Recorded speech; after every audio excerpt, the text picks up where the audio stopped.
2021년 9월 16일 목요일 새벽기도를 하나님 앞에 드리겠습니다. 찬송가 67장 찬송하겠습니다. 67장 영광의 왕께 다 경배하며.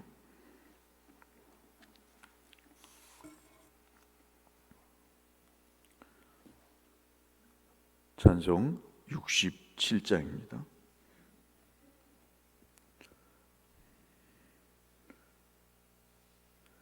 영광의 왕께 다 경배하며 그 크신 사랑 늘 찬송하라. 옛부터 영원히 참 방패시니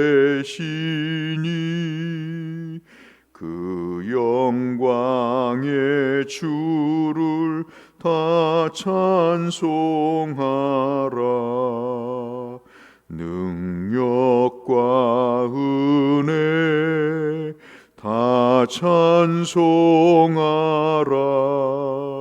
그 옷은 햇빛 그 집은 궁창 그 누레 소리로 주노하시고 폭풍의 날개로 달려가신다. 저 아름답고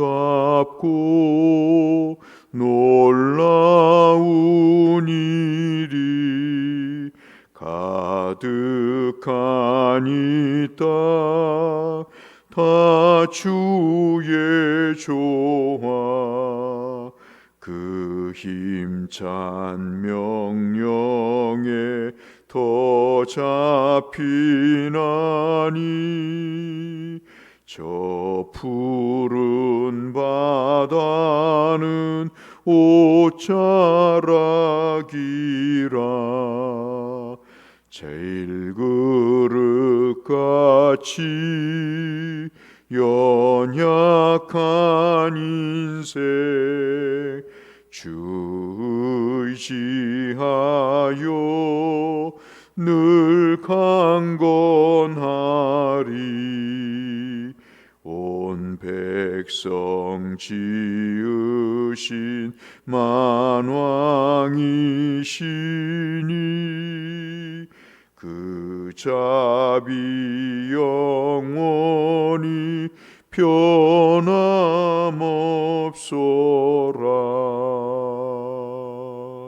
아멘. 오늘은 에스겔 43장의 말씀을 보겠습니다. 에스겔 43장 1절에서 12절의 말씀을 함께 보겠습니다. 에스겔 43장 1절에서 12절의 말씀. 오늘 성경 통독의 범위는 에스겔 40장에서 43장까지 되겠습니다. 에스겔 43장 1절에서 12절의 말씀. 그 후에 그가 나를 데리고 문에 이르니 곧 동쪽을 향한 문이라. 이스라엘 하나님의 영광이 동쪽에서부터 오는데 하나님의 음성이 많은 물소리 같고 땅은 그 영광으로 말미암아 빛나니 그 모양이 내가 본 환상 곧 전에 성읍을 멸하려 올 때에 보던 환상 같고 그발 강가에서 보던 환상과도 같기로 내가 곧 얼굴을 땅에 대고 엎드렸더니 여호와의 영광이 동문을 통하여 성전으로 들어가고 영이 나를 들어 데리고 안뜰에 들어가시기로 내가 보니 여호와의 영광이 성전에 가득하더라. 성전에서 내게 하는 말을 내가 듣고 있을 때 어떤 사람이 내 곁에 서 있더라. 그가 내게 이르시되 인자야, 이는 내 보좌의 처소, 내 발을 두는 처소, 내가 이스라엘 족속 가운데 영원히 있을 곳이라. 이스라엘 족속 곧 그들과 그들의 왕들이 음행하며 그 죽은 왕들의 시체 비석으로 다시는 내 기록 거룩한 이름을 더럽히지 아니하리라. 그들이 그 문지방을 내 문지방 곁에 두며 그 문설주를 내 문설주 곁에 두어서 그들과 나 사이에 치유한 담이 막히게 하였고 또 그 행하는 가증한 일로 내 거룩한 이름을 더럽혔으므로 내가 노하여 멸망시켰거니와 이제는 그들이 그 음란과 왕들의 비석을 내게서 멀리 제거하여 버려야 할 것이라. 그리하면 내가 그들 가운데 영원히 살리라. 10절부터 같이 읽겠습니다. 인자야, 너는 이 성전을 이스라엘 족속에게 보여서 그들이 자기의 죄악을 부끄러워하고 그 형상을 측량하게 하라. 만일 그들이 자기들이 행한 모든 일을 부끄러워하거든 너는 이 성전의 제도와 구조와 그 출입하는 곳과 그 모든 형상을 보이며 또 그 모든 규례와 그 모든 법도와 그 모든 율례를 알게 하고 그 목전에 그것을 써서 그들로 그 모든 법도와 그 모든 규례를 지켜 행하게 하라. 성전의 법은 이러하니라.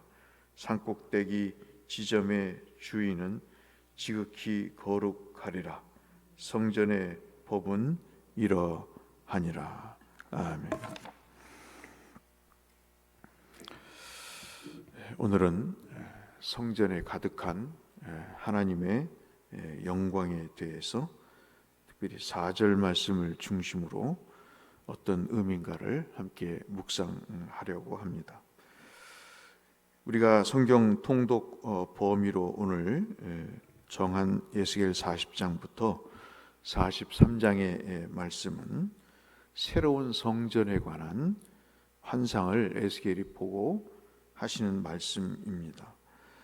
40장 같은 경우에는 성전 외부에 있는 문들의 장식에 대해서 설명을 하고 있습니다. 마치 민수기나 출애굽기에서 성막을 말씀하실 때 성막은 이렇게 지어야 된다 하는 여러 가지 장식과 그 설계도를 말씀하시는 것 같이 이 에스겔 40장에서도 그 성막에 관한 특별히 40장은 문에 관한 장식에 관해서 이야기를 하고 있습니다. 41장은 성소에 관한, 특히 지성소에 관한 그런 성전의 건물 양식에 대해서 어떻게 건물이 생겼는가에 대해서 말씀을 하시고 있고요. 42장은 성전의 이 특별히 이 부속 건물인 제사장들이 쓰는 방이나 그리고 우리가 성전에서 다윗이 지은 성전에서 보시듯이 어떤 방들이 있고 그리고 그 동서남북에 있는 담들이 어떻게 생겼는가를 설명하듯 여기서 이렇게 설명을 하고 있습니다. 그래서 이 40장부터 43장까지의 말씀은 여호와께서 어떻게 이러한 새로운 성전에 임하시게 됐고 특별히 오늘 43장의 말씀은 이 성전에 임하신 하나님의 영이 가득히 임하시는 사건과 번제단 13절부터는 번제단에 대해서 설명하고 있는 제사를 드리는 제물을 바치는 번제단에 관해서 이야기를 하고 있습니다. 1절에 잠깐 보시면 그 후에라고 말씀이 되고 있는데 이것은 이제 앞에서 우리가 봤던 42장까지 내용에서 봤던 성전의 동서남북에 걸친 담이 있다. 제사장들의 방도 있고 담이 있다 하는 내용을 42장에서 말씀하고 있다고 설명드렸는데, 그 담을 이제 측량한 이후를 얘기합니다.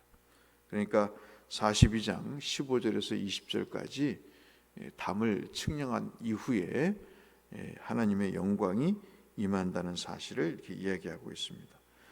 특이한 점은 여러분이 읽으시면서 느끼셨겠지만, 이 동쪽에서 하나님의 영광이 온다는 말씀을 하는 것이 아주 독특합니다.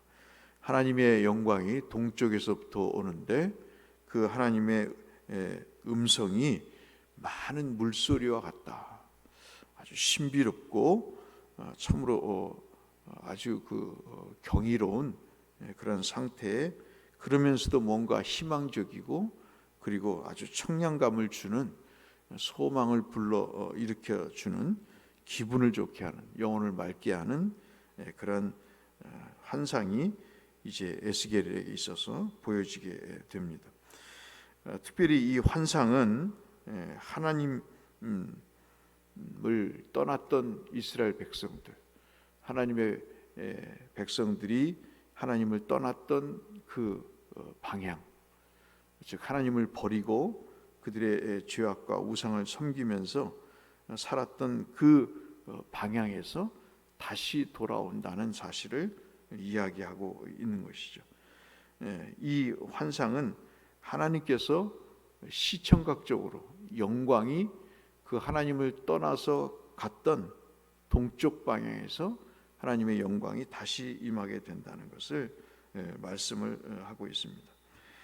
정말 그 의미 있는 말씀은 3절에 있는 말씀입니다. 3절에 잠깐 보시면, 그 모양이 내가 본 환상이 그발 강가에서 보던 환상과 같은데 내가 곧 얼굴을 땅에 대고 엎드려서 이것을 감히 눈을 뜨고 볼 수 없는 그런 상황인 것이죠. 그 위엄이 대단하고 그 영광이 너무나 빛나서 이것을 눈을 뜨고 볼 수 없는, 즉 많은 이스라엘 백성들이 시내산에서 나타난 하나님의 영광을 보면서 우리가 죽을 일이 뭐 있느냐, 모세 네가 대신해서 하나님을 뵙고 우리가 죽지 않게 해달라고, 정말 하나님을 만난 그 순간 하나님을 똑바로 쳐다볼 수 없는, 하나님을 감히 섬길 수도 없는 그 죄악된 모습을 나타내듯, 이 에스겔도 그러한 지금 하나님의 영광을 보면서 엎드려 있는 상황을 이야기하고 있습니다. 그래서 이제 4절 말씀은 앞서 말씀드린 대로 하나님의 영광이 동쪽에서부터, 즉 동문을 통해서 시작이 되어서 성전에 들어가고 있음을 말씀하고 있죠. 우리가 성경을 읽으면서 창세기 때도 3장 때도 강해 때 말씀을 드렸지만, 아담과 하와가 하나님께 범죄하고 그들이 그 하나님의 에덴 동산에서 추방되었을 때, 그 추방되어서 쫓겨나간 곳이 동쪽이었습니다. 특별히 하나님 앞에 범죄해서 집단적으로 하나님을 대항했던 그 바벨탑이 있었던 그 지역도 바로 에덴 동쪽인 것이죠. 그러니까 동쪽은 늘 말씀을 드리지만 그냥 동서남북의 동쪽이 아니고, 그것은 방향성의 중요성이 담겨져 있다는 말씀을 드렸는데, 하나님을 떠난 사람들의 삶의 위치입니다. 영적인 의미인 것이죠. 동서남북의 동쪽의 의미도 있지만 하나님의 특권을 누리지 못하고 하나님의 백성으로서 은혜를 경험하지 못한 자기의 세계, 하나님과 함께 교제하지 않는, 정말 추방되고 홀로 자구책을 강구하는 어리석은 사람들의 본거지, 그것을 동쪽이라고 합니다. 그래서 속이 좋으신 하나님은 그 이스라엘 백성들을 어떻게든 구원하시기 위해서 이 성막 텐트의 문도 동쪽에 열어놓고 동쪽에서 그들이 그 문을 통해 들어와서 하나님을 만나기를 원하시는 그런 의미로 성막의 문, 또 성전의 문도 동쪽으로 나 있음을 보게 됩니다. 그 좌우간 이 4절부터 말씀은 이 동쪽에 관한 내용이 굉장히 많습니다. 하나님께서 동쪽에서부터 은혜가 없었던, 심판이 있었던 그 동쪽에서부터 하나님께서 영광이 이제 이동하시기 시작해서 성전으로 들어오시는 내용을 우리가 살펴볼 수 있습니다. 앞서 말씀드린 대로 창세기 3장 24절에 하나님을 떠난 그 에덴의 출입구, 즉 하나님의 곁을 떠나서 추방되었던 그 방향도 동쪽이었고, 성막의 출입문도 동쪽이라는 말씀을 드렸습니다. 여러분 특별히 레위기 1장 16절에 보시면 그렇게 되어 있습니다. 그리고 주목해야 될 것이 이제 예루살렘 성전의 문지방에서 머물던 하나님의 영광이 이 성전의 문지방을 떠나서 그들이 머물고 있던 동쪽으로 이동하는 것을 지금 말씀을 하고 있는 것이, 이거 이제 에스겔 우리가 상고했듯이 에스겔 10장에서 하나님께서 이제 이스라엘 회복하기 위해서 그 이스라엘이 떠났던 곳을 가셔서 다시 그들을 하나님의 성전으로 이끄시는 그런 면에서 우리가 구체적으로 나타나 있는 것을 보게 됩니다. 그러면서 이 하나님의 영광이 이제 새 성전에 가득하다고 5절에서 설명을 하고 있죠. 과거에 그발 강가에서 에스겔은 통탄을 하면서 하나님의 영광이 사라지고 은혜가 없던 현실 속에서 고국을 바라보면서 하나님의 은혜가 저들에게 임하고 이 심판이 걷어지고 하나님께서 어떻게 이스라엘을 회복하실 것인가에 대한 그런 내용들을 환상 중에 보면서 하나님이 이들을 참으로 치유하시고 다시 은혜를 베푸실 그날을 소망했듯이 그것이 이제 현실로 다가오는 은혜를 이제 환상을 통해서 다시 보게 됩니다. 그 회복 가운데 하나님이 꼭 짚고 넘어가시죠. 하나님은 그냥 대충 하시는 것이 아니고 두 가지의 사건들을 하나님이 명시를 하시는 것을 우리가 볼 수 있습니다. 여러분 그 7절 말씀에 보시면 이렇게 하나님의 영광이 회복이 되는데 무작정 회복이 되는 것이 아니고 에스겔 선지자에게 이스라엘의 숨은 두 가지를 말씀을 하십니다. 뭐라고 말씀하시냐면, 인자야 이는 내 보좌의 처소, 내 발을 두는 처소, 내가 이스라엘 족속 가운데 영원히 있을 것이라. 이 성전은 바로 그런 것인데, 예루살렘 성전은 주께서 계시는 곳이다.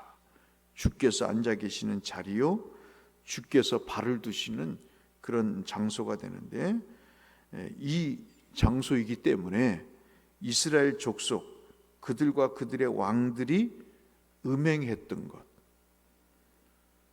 그리고 죽은 왕들의 시체를 다시는 내 거룩한 이름을 더럽히지 않도록 하라 하는 것을 명기해 주고 계십니다. 그러니까 두 가지죠. 하나는 이스라엘이 행했던 그들의 음행, 지도자를 중심으로 행했던 그 음행과 이 7절 마지막 부분에 있는 왕들의 시체라는 것을 아까 제가 읽을 때 시체라고 읽지 않고 비석이라고 읽었는데, 비석으로 읽는 것이, 해석하는 것이 더 타당합니다. 좀 어려운 본문인데 왕들의 시체라기보다는 왕들을 기념하기 위해서 세워놓은 기념비들이라고 볼 수 있겠죠.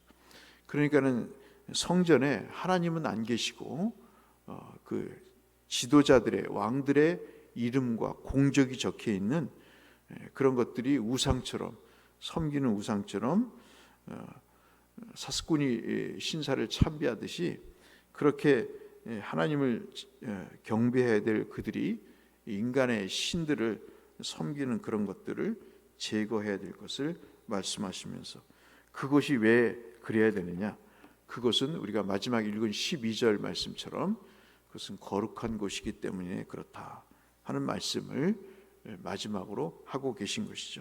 어제 우리가 수예배 때 말씀을 드렸다시피 왜 주께서 성전을 청결하게 하셨는가, 그 성전은 곧 하나님이 계신 곳이고 예배를 받으시는 곳이고, 그렇기 때문에 하나님은 그 장사꾼의 소굴로, 강도의 소굴로 되어가는 그 성전을 하나님은 통탄하게 하시면서 그 성전을 제거하셨고, 특별히 요한복음 14장과 고린도전서, 요한계시록 21장에서 몸 대신 그리스도, 우리가 교회 표어로 삼고 있는 에베소서의 말씀, 우리는 함께 자라간다는 그 의미도 바로 이 성전된 우리 모든 믿음의 공동체를 이야기한다는 취지의 말씀을 누차 드리지만, 그런 면에서 우리 속에 있는 죄악을 제거하고 주께서 우리 속에 거하셔서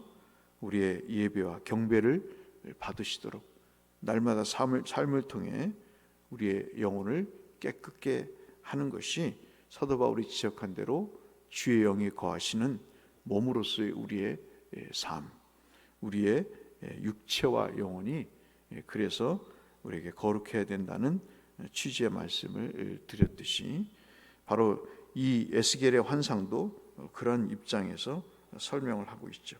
그래서 새로운 성전은 바로 거룩해야 된다 하는 것들을 설명을 하시고 계시는 것이죠. 오늘 주님은 이스라엘의 범죄에도 불구하고 그들에게 새로운 문을 여셔서 그들을 받아들이시고 더럽혀진 그들을 깨끗게 하시는 그런 회복의 은혜들을 1절부터 12절까지 말씀을 하고 계십니다. 오늘 이 말씀을 통해서 우리가 살펴볼 말씀은 두 가지라 볼 수 있겠습니다. 하나는 앞서 7절에 말씀드린 대로 이런 하나님의 회복이 있기 전에 이스라엘 백성들에게 회복돼야 될 두 가지, 제거돼야 될 두 가지 죄악, 음행과 우상의 숭배, 그들을 기념하는 것. 하나님은 출애굽을 해서 이스라엘 백성들이 가나안 땅에 들어갈 때 하나님께서 그들에게 승리의 결과들을 기념하기 위해서 기념비를 세우도록 하셨습니다. 우리의 삶에 있어서 제거되어야 될 것은 음행이요, 두 번째는 하나님이 아닌 자기를 기념하는 것들, 그런 것들을 우리가 제거해야 동쪽 문으로부터 오시는 하나님의 영광이 우리에게 충만하다는 그런 교훈 하나를 우리에게 말씀해 주고 계시는 것이죠. 그 다음에 두 번째가 우리에게 반복되는 것이 뭔가 하는 것입니다. 하나님 영광이 우리 가운데 충만해야 되는데, 하나님의 영이 우리 가운데 역사하셔야 되는데, 우리가 이스라엘 백성들처럼, 특히 왕들처럼 반복적으로 행하는 음행과 자기를 기념하는 그런 죄들이 뭔가, 그런 것들을 우리가 살펴보면서 우리는 하나님을 향해 활짝 열려있는 이 동쪽 문을 통해서 주님을 맞이해야 되는데, 그런 면에 있어서 우리에게 반복되는 죄가 제거돼야 됨을 우리에게 설명을 하고 있습니다. 우리의 소원은 하나님 영광을 우리가 충만히 경험하면서 그 임재 가운데 사는 것일 것입니다. 이러한 믿음을 가르치시는 에스겔 43장의 말씀을 오늘 마음에 새기시고 묵상하시면서 하나님의 영광과 그분의 신비롭고 경이로운 임재를 함께 경험하시고 체험하시는 하루가 되시고 남은 여생이 되시기를 이 말씀을 빌어 주의 이름으로 축원합니다. 거룩하신 아버지 하나님, 우리가 삶을 살면서 계시록 21장에 말씀하시는 새하늘과 새 땅, 새 예루살렘을 소망하며 삽니다.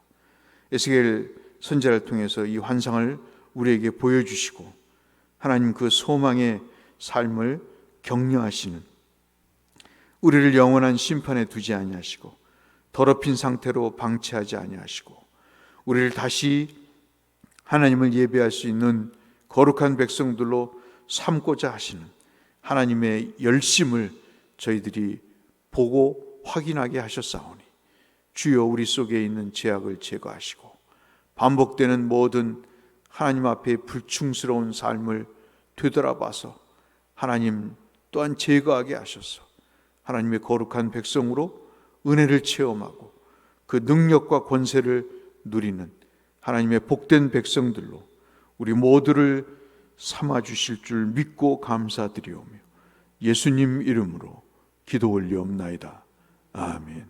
하늘에 계신 우리 아버지, 아버지의 이름을 거룩하게 하시며 아버지의 나라가 오게 하시며 아버지의 뜻이 하늘에서와 같이 땅에서도 이루어지게 하소서. 오늘 우리에게 일용할 양식을 주시고 우리가 우리에게 잘못한 사람을 용서하여 준 것 같이 우리 죄를 용서하여 주시고 우리를 시험에 빠지지 않게 하시고 악에서 구하소서. 나라와 권능과 영광이 영원히 아버지의 것입니다. 아멘. 하나님의 은혜와 축복 가운데 오늘도 복된 하루를 사시기를 바라면서 우리의 기도가 필요한 주의 지체들을 위해서 함께 기도하며 나가겠습니다. 기도하시겠습니다.